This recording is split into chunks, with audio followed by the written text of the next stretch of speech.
বিসমিল্লাহির রহমানির রহিম। আসসালামু আলাইকুম। আমি শাহিন দুবাই থেকে বলছি। তাসনিয়া ব্লগের থেকে আপনাদেরকে আবারও স্বাগতম জানাচ্ছি। আমার ভালোবাসার প্রিয় আপু ভাইয়ারা, সবার কী অবস্থা, সবাই কেমন আছেন? আশা করি যে যেখানে আছেন আলহামদুলিল্লাহ অনেক বেশি ভালো আছেন। আল্লাহর অশেষ রহমতে আমিও অনেক ভালো আছি। নতুন একটা ব্লগ ভিডিও নিয়ে হাজির হয়ে গেলাম আপনাদের মাঝে। আশা রাখতেছি আজকের ভিডিওটা আপনাদের কাছে খুব ভালো লাগবে। অফ ক্যামেরায় সকালে নাস্তাটা করে নিলাম। তো এদিকে চুলার মধ্যে মাছটাও কিন্তু বসায় দিয়েছি। বাসায় কিন্তু আজকে ধনিয়া পাতা নাই, ধনিয়া পাতাটা কিন্তু শেষ হয়ে গেছে। তো চুলার এক পাশে মাছ বসাইছি, আর এক পাশে কিন্তু ভাত বসাইছি। তো ভাতের ফ্যানটা কিন্তু আমি গেলে নিছি অফ ক্যামেরায়। তো অফ ক্যামেরায় বেগুন ভাজিটাও করে নিলাম। আসলে ভিডিও অন করে সব কাজ করা কিন্তু সম্ভব না, ভিডিও অনেকটা বড় হয়ে যায়। আজকে রান্না বান্না তেমন একটা ভিডিও দিতে পারিনি। গোসল করে নামাজ পড়ে খাওয়া দাওয়া করে আর কি দুপুরে তো একটু রেস্ট করলাম। বাচ্চাকে নিয়ে টিউশনে চলে যাচ্ছি। তো ছেলের টিউশন কিন্তু বাসা থেকে কাছে আছে, 5 মিনিটের পথ আর কি। এগুলো হচ্ছে আরবিদের বাসা, আর এগুলো হচ্ছে আরবিদের গাড়ি। আরবিদের বাসার সামনে খেজুর গাছও আছে।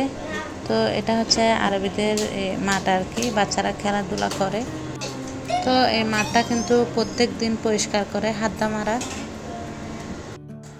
তো আমার ছেলে বল সহ নিয়ে যাচ্ছে টিউশনে, পড়া শেষে কিন্তু ফুটবল খেলবে।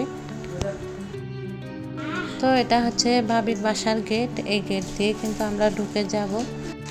আর এটা হচ্ছে মসজিদ। তো আমরা বাবির বাসায় চলে আসলাম। তো বাবির মুরগিগুলো একটু দেখতে যাচ্ছি। আমি জানি না এতক্ষণ পর্যন্ত আমার ভিডিওর সাথে আছেন কিনা। যদি থেকে থাকেন তো প্লিজ একটা লাইক দিতে কিন্তু একদম ভুলবেন না। আর আপনি যদি আমার চ্যানেলে নতুন হয়ে থাকেন, চ্যানেলটি সাবস্ক্রাইব করে পাশে থাকবেন বন্ধু হয়ে। ইনশাল্লাহ আমিও আছি আপনাদের পাশে সব সময়ের জন্য। বেল বাটনটা অন করে রাখবেন, এতে করে আমার ভিডিও ছাড়া মাত্রই আপনার কাছে নোটিফিকেশান পৌঁছে যাবে। তিনোটা কাজ আপনি যদি অলরেডি করে থাকেন আপনাকে অসংখ্য ধন্যবাদ। এদিকে বাচ্চারা সবাই পড়তে বসে গেছে। তো এটা কিন্তু প্রায় 1 ঘন্টা পরেরই ভিডিও, মানে আমরা আসার 1 ঘন্টা পরে করছি আর কি ভিডিওটা। তো ওরা কিন্তু সবাই একসাথে আসে না, প্রথম আসে আমার ছেলেকে আগে পড়ায় নেয়, তারপর ওরা পড়ে আর কি।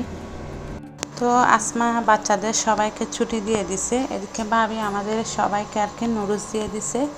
তো ভাবির বাসা থেকে নাস্তা করে আর কি বের হয়ে গেলাম। এটা আমাদের বাসায় যাওয়ার সময় করছি ভিডিওটা। এটা হচ্ছে লটকন গাছ। তো মাশাআল্লাহ দেখেন অনেকগুলা কিন্তু লটকন হয়েছে গাছে, একদম পেকে আর কি লাল হয়ে আছে। আর এই জায়গাটা দেখেন একদম লটকন পরে কি অবস্থা হয়েছে। তো লটকন গাছটাও কিন্তু মাশাআল্লাহ খুব বড়। তো সেখান থেকে কিছু লটকন আমি কুড়িয়ে নিছি, একটা পলিথিনের কিস ভরে কিন্তু আনছি, বেশি আনি নাই। এখানে কিন্তু অনেক, আমাদের বাচ্চারা কিন্তু তেমন একটা পছন্দ করে না লটকন। আর মাশাআল্লাহ খুব বড় বড় লটকনগুলা। তো বাসায় চলে আসলাম। বাসায় এসে সমোসা রেডি করে নিছি বাচ্চাদের জন্য। আমাদের বাচ্চারা কিন্তু সমোসা ভীষণ পছন্দ করে, ওদের প্রিয় খাবারও বলতে পারেন। প্রত্যেক দিন দেখা যায় একটা না একটা খাবার রেডি করতে হয়।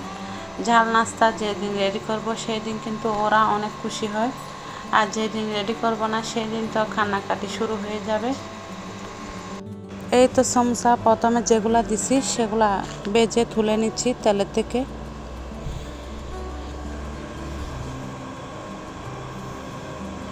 তো সমোসাগুলা একটু লাল লাল করে কিন্তু ভেজে নিছি।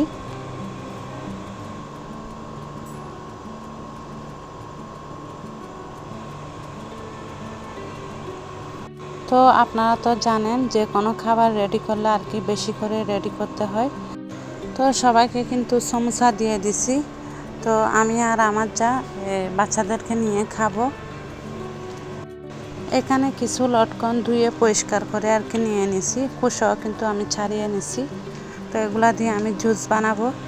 আপনাদের ভাইয়া বলছে জুস খাবে এগুলার, তো অল্প একটু চিনি দিয়ে কিন্তু রেডি করতেছি। আজকে প্রথম রেডি করব, আর কখনো কিন্তু করি নাই, তো দেখি কীরকম হয়। আশা করি ভালো হবে, তেমন একটা খারাপ হবে না।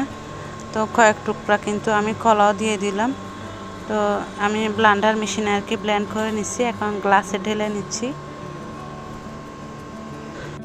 মাশাআল্লাহ খুব ভালো হয়েছে, একটু করে খেয়ে দেখলাম, অনেক মজা হয়েছে, খেতে ভালো লাগতেছে আর কি।